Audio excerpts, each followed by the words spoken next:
Hello, everybody. It is Saturday night. Well, I guess Sunday morning right here, and UFC 256 is in the books. My name is Luke Thomas. I am one half of the hosting duo from Morning Kombat. Brian Campbell, my colleague, gave you guys an immediate reaction to the Joshua fight that happened earlier today, and I'm going to take you through an immediate reaction to UFC 256's main and co-main event. The results are in, and there's a lot to get to. First things first, please like the video, of course. I always appreciate that when you do, and hit that subscribe button. We definitely need that from you folks. We appreciate you watching, but we need that participation from you if you can. Now, what do we have to say about Deiveson Figueiredo and Brandon Moreno? What do we have to say about Tony Ferguson and Charles Oliveira? Let's get into it. Now, for a fuller card breakdown, you can wait for the full episode of Morning Kombat. That'll happen at 11 a.m. on Monday, 11 a.m. Eastern. That will have Brian's opinion, mine, plus a whole lot more than just what I'm going to cover here. But it is worth getting to the main and co-main event. All right, so Deiveson Figueiredo and Brandon Moreno had a draw, a majority draw. The judges had it 47-46 for Figueiredo, and then two 47-47s there. Okay.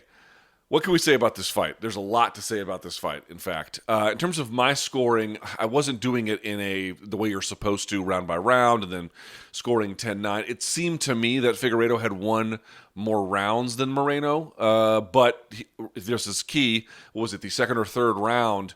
There was a point taken from Figueiredo for an inadvertent but still quite severe kick to the groin on Brandon Moreno, and I didn't mind that. There were some smaller fouls that Figueiredo had landed earlier in the fight, and this was the one that had really sort of stopped the action for the most part. And you could see Moreno in extraordinary discomfort, and the replay showed that, again, not intentional, but just very severe. So referee Jason Herzog took a point, and that, of course, is going to affect the scores as well. I personally, again, and your mileage will vary on this one. To me, the acceptable outcomes are a draw. I don't think there's any problem with that, or a win for Figueiredo. I think the argument that Moreno, even with the point deduction for Figueiredo, did enough to win, that's a little bit of a weaker argument, but I have to say, in fairness to everybody else, there was a ton of diversity of scores all over social media. What's kind of funny is in a draw, you don't normally get fight fans who are pleased. I mean, they might sort of say reluctantly, yeah, this was the right outcome in terms of, if you're properly scoring it, but that doesn't mean they really enjoyed the fight, or sometimes you can't even get that the judges might have messed it up. In other words, when you get a draw, that's not really the kind of finality that fight fans are looking for. Here you had a draw, and I think most fight fans who are watching tonight are quite pleased with it. That is a fair reflection, again, also adding in that point deduction of what had happened. So kind of an interesting moment. Now, we'll circle back to this, but I kind of want to introduce it this way. Some are calling it the best fight in flyweight history. It might be. If it's not, it's number 2 or 3 on the list, at bare minimum top 5. But it's higher than that. This is one of the best fights in that division's history. Now, the 5th round to me fell off a cliff, but the first 4 rounds, absolute, total, unequivocal magic. I mean, just the best thing, okay? What you had, it seemed to me, was you had a Figueiredo who was, I think, surprised by a couple of things. One, just the grit and tenacity of Moreno. I think Moreno's counterpunching on occasion was great. There were times where he was able to get Moreno backed up behind the 2 black lines along the fence line, and then he would just unload with combos. He was good with sort of firing the head kick, especially kind of early. He landed a couple times late, but I mean, he was very diligent about it early. And, he just fought with a way where you could just tell he believed in himself. And I know that sounds really weird. You're like, doesn't everyone at this level basically fight like they believe in themselves? And I would argue no, especially when, it's pretty clear that there are some obvious disadvantages. And the obvious disadvantage would be, even though Moreno was doing some things quite wisely and I thought was quite good with the takedowns, the firepower was pretty different. It looked to me like Figueiredo hit harder, certainly punched harder. And it also looked to me like he was physically stronger of the two. So while he was getting taken down, and that was a bit of an issue for him, he just looked like the guy who was the more physical athlete in that space. And you could see that, not that Moreno was getting wide-eyed, but he was wearing it a little bit. His right eye got messed up. There were some other issues with his arms that, the commentator Joe Rogan went into that I don't know what necessarily was related to the pure firepower of Figueiredo. But, Figueiredo was busting him up pretty good. And yet the guy just refused to go away. I mean, Moreno would return fire. And so there's a question about, was it enough or greater than Figueiredo? But at bare minimum, trying to answer, if you land on me, I'm going to try and give you one back. There was all of that. And, he never got tired. Amazingly, Figueiredo, even though he had he cuts a lot of weight, he had a weight cut 3 weeks ago, he did not get tired. Both guys seemed to have a lot of energy in the fifth, even though the fifth round kind of stalled out. It didn't stall out because of, it seemed like a strategic stall out, not a physical stall out. But, Moreno to me like the guy, Figueiredo looked to me like the guy who really had the physical might and was the bigger of the two. But Moreno had unbelievable heart. I think was surprising with the takedowns, as I indicated, good with the counterpunching on occasion, and absolutely committed to the idea that this was a winnable contest for him and fought that way all the way through. I cannot tell you how many times I've watched a guy fight who was very talented that maybe if they had that kind of belief, they could have beaten the person they were up against, but they felt that person's pressure or power punching or something early, and even if they didn't get finished, you didn't get the best out of him. What was interesting about this contest was you didn't get the most dominant Brandon Moreno, and you didn't get the most dominant Deiveson Figueiredo, but you got excellent versions of themselves. You got a real nice showcase of what they're both good at. I think Figueiredo has surprisingly good range command. Obviously, as we've said, quite the power puncher.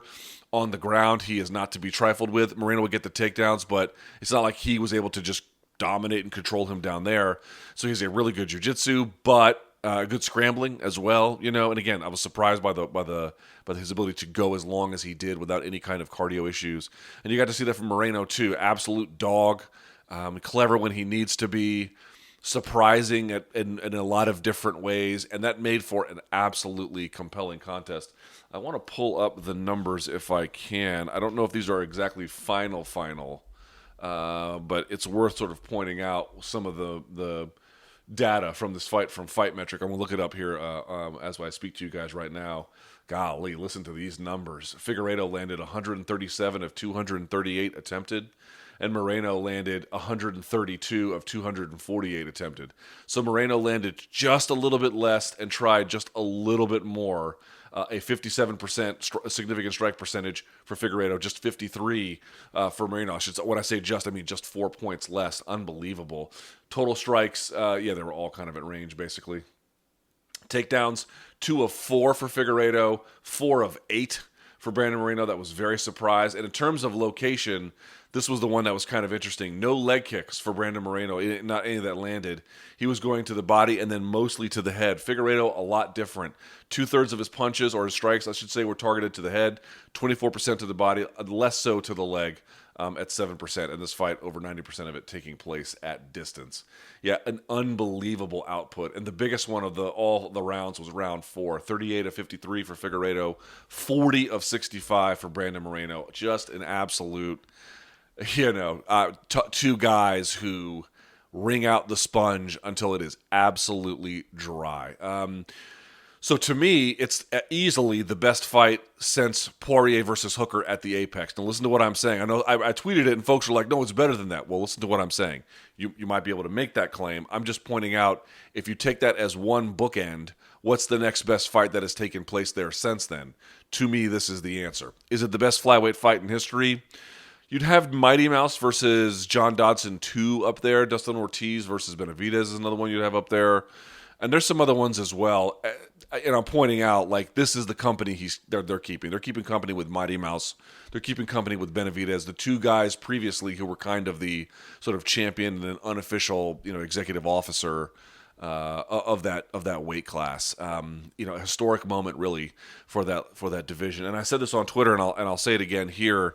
10 years ago, Kane notwithstanding, it was impossible to imagine that a Mexican MMA fighter could give a Brazilian MMA fighter everything that he could handle, and then maybe even beat him. And of course, Kane is American and sort of Mexican by heritage, and there's a lot of complications about how one defines identity. But I'm talking about homegrown from Mexico, grew up with one of the teams there, trains with one of the teams, and is putting it all together and showing what he is showing. It is the maturation of a market is slow. It takes time. It's not easy. It's not automatic, but it can happen. And you're beginning to see really, and it's not just him, of course. It's the wide-ranging amount of Mexican fighters who are showing themselves to be quite capable. But what he did tonight was unthinkable a decade ago, right? If you take out Cain Velasquez, totally unthinkable. And look how far it's come in 10 years. I mean, it's pretty impressive. It's very, very impressive. So the more countries that get good at MMA, the better MMA will get, and the safer it will be as a sport that can be supported by a lot of different audiences. So very, very congratulations to all the Mexican MMA fans out there, and really MMA fans in general. Everyone kind of wins when it's one of those scenarios. So what would be next? I don't know, because this was an absolute god-awful war of attrition. They might run it back. It's not exactly clear. You've kind of got some other names out there like Askarov, although he's got some business to attend to. We're going to see. Maybe Cody Garbrandt goes down there. There's a lot of ways that things could go, but at a bare minimum, this was a moment for folks to realize Brandon Moreno is still young and has already come a long way and probably still has a very long way to go. If he's not the president of that division, he might just be the future. For Figueiredo, I think it's probably a wake-up call that as good as he is not going to dominate this where he can just walk in and take control of a division and like the way he got through Alex Perez, that was impressive. They're not all going to be like that. You're going to have some nights like tonight where, it was dicey. It was super dicey. So, hell of a fight. Would love to know if you guys think it's the best fight in flyweight history. Not a very hard argument to make. I just wonder where the consensus is. So if you have a feeling on that, please put a comment in the comments below. I'd love to see what the argument is from you, and to see how many of you feel that way. Again, not a very difficult argument to make. So, one of those nights where you wouldn't want to be anywhere else. Like when you're watching a fight like that, you're like, oh my God, I am in on a secret that nobody else knows. And of course that's not true, but you kind of feel that way. That's exactly how I felt tonight. And even in a pandemic, wouldn't have wanted to be anywhere else than exactly where I was watching that fight. So I appreciate what those fighters were able to do, and I appreciate that I had the opportunity to enjoy that moment in the way that I did. Okay, so we'll have a lot more to say about that, but that's a basic overview of that main event. I'd actually like to talk more about the co-main event. So your co-main event, let me make sure I get the numbers here correct. Charles Oliveira defeats Tony Ferguson 30-26, 30-26, 30-26. Where might that 30-26 come from? The first round. Charles Oliveira basically, it looked to me like if he didn't break Tony's arm, he got pretty close to it, and he absolutely dominated him. Let's take a step back. I have a lot to say about this, but I want to start with Charles Oliveira. 31 years old, I believe. Let me verify that too. I want to make sure I don't say anything. Yeah, 31 years old. This guy came into the UFC how long ago? He made his UFC debut in 2010. So he was 21 years old when he came into the UFC? How many times have we said this? We talked about it with Marvin Vettori. Sometimes when you get to the UFC, people will get a certain impression of you. And it's not to say that the impression is wrong. Maybe that's just where you are at the moment that folks begin to make some assessments. But you have to be very careful not to get a super inflexible identity as an observer, right? You can't look at these fighters and say, that's who they are. Well, that might be who they are then, but that's not who they're always going to be. And that's especially true if they're young. Here in the case of Oliveira, he was obviously always quite good on the ground, but at 21 years old, he was not in the right weight class. Or maybe he was at the time, but as he developed, it became more and more of a liability. It just wasn't the right space. His game, in terms of the rest of the pieces, had not come along. And just understanding how to fight, even if you have all the pieces, right? The patience of his offense tonight was absolutely incredible. Let me just say something. 10 years later, Charles Oliveira is a completely different guy than the guy who beat Darren Elkins by armbar at August 1st of 2010, the night that John Jones fought Vladimir Matyushenko in San Diego, California. On Versus. Totally different guy. I mean, that sounds like you're talking about a bygone era of MMA, and you are. That's when he made his debut. And I'm not saying that everyone watching made their impression of him from that moment, but he had losses to Cerrone and Miller and Swanson and Edgar and and into Holloway and blah blah blah. And you kind of thought, okay, he can beat all the ones who aren't the super elite, but he can't beat the other ones. And then lo and behold, he just got better and better and better. It's a call to everyone. Fellas, ladies, MMA fans, if somebody is very young, and when I say young, I'm 25-ish or so, in this case, 21, and they're good, but they're not so good, okay, Don't make them out to be better than they are. And just because they're not fully developed doesn't mean they're going to be the greatest thing since sliced bread. They may top out at just being okay. But you want to be very careful before you declare what their true identity is. Have it be flexible a little bit. Because Oliveira has turned out to be one of the very best lightweights in the world. I mean, now that Nurmagomedov is gone, who has a better ground game at 155 than him? I mean, maybe you could say Nate Diaz. I don't think that's a crazy argument to make, but he's not really fighting there right now anyway. Who is it? Is it Conor? No. Poirier's very good, but I wouldn't put his ground game on par with it. Felder beat him in the ground, but in terms of just sort of pure jiu-jitsu and the threats he has down there, I wouldn't say that. Chandler? No. I mean, who are you going to point to? I mean, that is the king of the ground right now at 155 pounds. And, I would have loved to have seen maybe how this version of him would look against Khabib. You cannot overstate just how good he has gotten. Super, super, super impressive. Kept his nose down and just got better and better and better. The guy hasn't lost since he lost to Paul Felder in December. And since then, he has submitted Clay Guida. He submitted Christos Giagos. He submitted Jim Miller. He submitted David Tamer. He knocked out, or TKO'd anyway, Nick Lentz. He did knock out Jared Gordon. He submitted Kevin Lee. And then today, absolutely dominated Tony Ferguson. I mean, that is the signature win he was looking for. Those other names are good. Some of them even great. That is elite. He has now an elite win on his resume, and it's not close. Wasn't like he took a split decision. Wasn't like he got dropped and had to recover. He controlled that fight from beginning to end, and that's the end of it. Okay? That is an absolutely unbelievable transformation for that guy, and he should be very proud of himself, and his team should be very proud of him as well. So, it'll be interesting to see what's next for him. He didn't take a lot of abuse. He wants to be ringside or cage side for the winner of Poirier and McGregor. We'll have to see.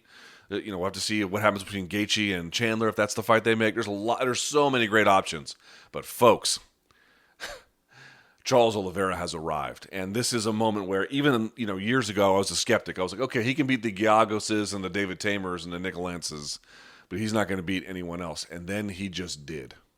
And then before this, I have a high respect for Kevin Lee, and he beat him too. Folks, whatever you thought of Charles Oliveira, if you didn't think he was all that great, you better update the resume.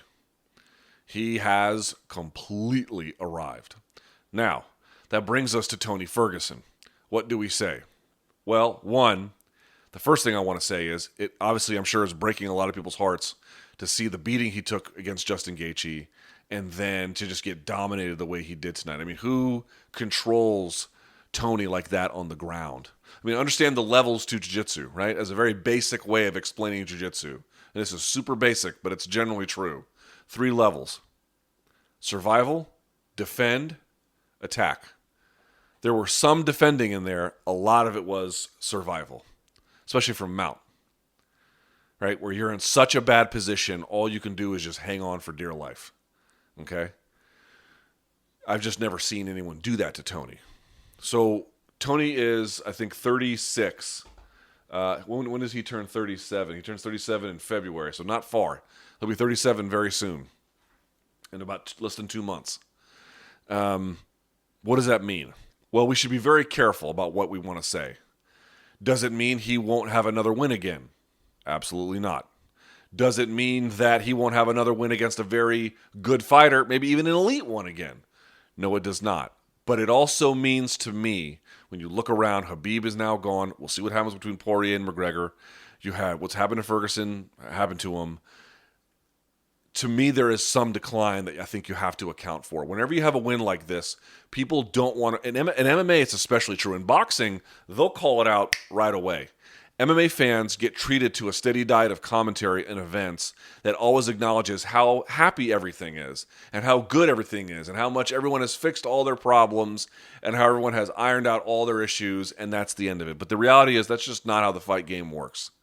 You don't want to bury somebody ahead of time. And I've made that mistake before and really had to pay for it. I've talked about it a million times. If there's one error I have made, it was deciding that I thought Arlovsky was done long before that was actually true, and I regret it, and it's one of my things I'm most embarrassed about, and just that was so wrong, and I don't want to make that mistake twice. So I'm not telling you that Ferguson is done or can't get some really good, interesting, clever wins.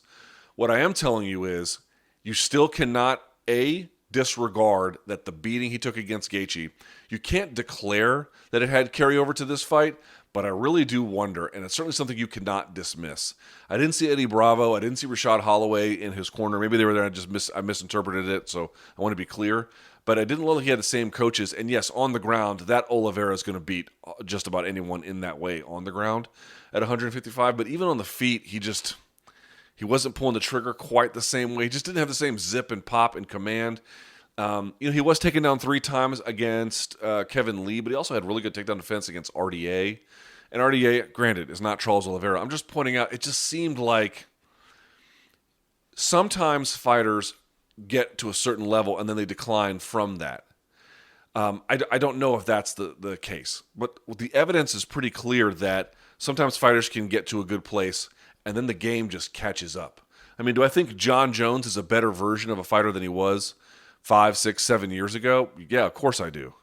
But the game has caught up. That's how you have a guy like Dominic Reyes who can start pro MMA in 2014 and then, in my mind, take 3 rounds from him. It's because the game just catches up at times. The game is catching up. And at 36, 37 years old at heavyweight, that's not that big a deal. Heavyweight fighters are kind of old. In fact, 37 is not necessarily age prohibitive whatsoever. At welterweight, which you have Tyron Woodley, 38 years old, or at lightweight, he'll soon be 37. He's 36 now. Again, not in any way some kind of like, oh, the end is here, and then, cash in your chips, and that's the end of it. It's not what I'm saying. But time is not on his side. And for him to get beaten up the way he did against Gaethje, and then to just not only lose 3 rounds, but like lose them kind of badly, it's not a great sign. It's not a great sign. Folks sometimes in MMA just want to say, oh, well, one guy was just better than the other, and the other one's just the same as they've always been. But if you're just the same as you've always been, and there was a guy you would have beaten 8 out of the last 10 years, maybe 9 out of the last 10 years, and not this year, means the game is catching up to the level of stasis that you are providing. Or at least that's one, it seems, I want to be careful about this. Even if you can't declare that outright, that is a fair, that's a reasonable conclusion to draw. If you don't want to draw it right yet because you want to see sort of like more like a Tyron Woodley situation where let's see if like 1 more time, 2 more times, and let's see where we get from there. Fair. Again, I don't want folks to give up hope and say the end is nigh, but you can't take beatings in this game and just decide they don't have a role, or repeated injuries and say that they don't play a role, or the case of his arm in this fight. I mean, I'll say this about Tony Ferguson. 99% of black belts would have tapped. Forget humans. 99% of black belts would have tapped.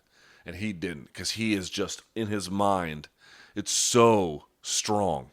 But sometimes your mind can be strong and your body won't catch up. I'm just saying, however you want to frame it, losing, beating Mike Rio, Katsunori Kakuno, Danny Castillo, Abel Trujillo, Gleason Tebow, Josh Thompson, Edson Barboza, Lando Venata, Rafael Dos Anjos, Kevin Lee, Anthony Pettis, and Donald Cerrone as late as June 2019. You can't get all those wins, all those rounds, all those times, and then you drop 8. And just decide the person's not good anymore, which is not what I'm suggesting. But B, say that they're as good as they've ever been. Maybe there's a decline from their own level of ability, and or the rest of the game has leveled up itself, even if he stayed the same. It is worth acknowledging that this is a part of the game that sucks. As a media member, when you say these kinds of things, you don't do it to be mean or rude or awful or to be hurtful. Tony Ferguson has been a source of joy for thousands, millions of fight fans. He has done something. That win streak from the Rio fight to the Cerrone fight, truly one of the most incredible things you'll ever see, not only in that division in all of MMA, and that he never really got the title shot when he probably should have, and then he got the belt, but he tripped over a cable on a fucking wire in a studio. The fortunes didn't smile upon him the way that he was owed, man. He was owed those things, and he didn't get them. I don't want to lose sight of that, and I don't want folks to ever think anything less of him. I just also cannot get on here and say, yeah, same old Tony. Same old thing. It's just that Oliveira's a lot better. Okay, there is no denying Oliveira is a lot better. And maybe Oliveira would have beaten 2017 Tony Ferguson. I don't know. But you can't lose the way he's losing. And sometimes in the fight game, you just get old overnight. Look at Tyron Woodley, right? I mean, he was just on top of the game until he wasn't. And now you're like, well, I don't know where he goes from here. That's not necessarily the place that Tony finds himself in. But tonight when you saw Jacare losing, I don't know how many in a row, JDS losing 4 in a row, Woodley 3 in a row, it is hard to be an elite fighter as the sport gets younger, which I think that it is. As fighters get into the sport earlier, they're making their debuts a little bit earlier. And it's hard to maintain that dominance. You know, maybe Nurmagomedov's getting out at the right time, and maybe the bout all along was never going to be Tony versus Khabib. It should have been Khabib versus, I don't know, Oliveira maybe. It looks to me like if Khabib had fought this version of Ferguson, whether in May or any other time, April in Brooklyn or whatever, it looks to me like Khabib probably would have won, and not without, or I should say without much issue. You know, that's speculative. Nobody knows. So it's a big reset moment for Tony. Tony has a lot of resetting to do to get back to a point where he can showcase what made him good, which was predictability mixed with a ton of unpredictability, which was iron jaw, big punching power, well-roundedness, ability to scramble, offense from everywhere, and credit to Oliveira for taking a lot of that away with the game plan that he had. It was really, really smart, and it was dominant, and that's, if not the best jiu-jitsu in the UFC in terms of MMA, like how it applies in MMA. It's top 3, top 2. Charles Oliveira is the man. So, a painful loss, I think, for Tony Ferguson and his army of fans, and I understand that. Let's be careful about this. Let's see what he can cook up in his next fight. But I don't know how you can look at those 8 rounds and you could say, oh, he won the second. I mean, sort of. He dropped Justin at the end of the second round, but in general, that was a fight that was headed one way for the majority of the time. And he survived this one, but his arm is a disaster, I'm sure, today. And 8 rounds, all of a sudden, where you're getting crushed, the rest of the game, people are leveling up around you, which means your place in the division is not as ironclad as it once is. And quite literally, he's going to suffer a stock drop on this one. So we'll have to see what he can do from here. It's going to be a big test to regroup from this one. But, if anyone is mentally tough enough to regroup from that task, it is probably, if not certainly, him.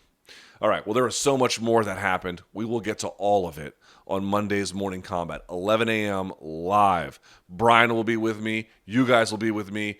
Instagram tomorrow, Morning Kombat. We'll put up a post where you can leave all your questions for us. We could talk Mackenzie Dern.